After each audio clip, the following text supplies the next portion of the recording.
सुरमा मेरा टोल दे उमरे गुरु कहंदा सी बिस्मिल्लाह करके 40 दिन अम्मी है सुरमा पाया कर तेरियां अखां ठीक हो जानियां।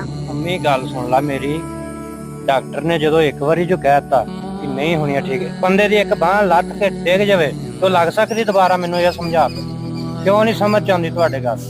डॉक्टर ने कहा सीगा कि बिल्कुल रोशनी खत्म हो गई है, रोशनी वापस नहीं आ सकती, तो तुसी ना बार बार ये जिद करो तो सुकून ना अपना अपन छड़ी लिया के दी ये आसरे ते टुरी फिरिया कर, बल्कि तू बैठी रहा कर। सच्ची ने मेरी अखां ठीक होनियां। मैनू तो यकीन सीगा उमरे गुरु ने हौसला दिता है। हुण मैं की करूं? मैनू तो बहुत पुत मैनू तो बहुत यकीन सीगा मैनू अखां मेरियां ठीक हो जानियां। अच्छा अल्लाह तू कोई ऐसा सबब बना मेरियां अखां ठीक कर। अल्लाह तू अपने आप सुरमा तो गवाच गया, तू अपने आप मेरियां अखां ठीक कर दे सोने।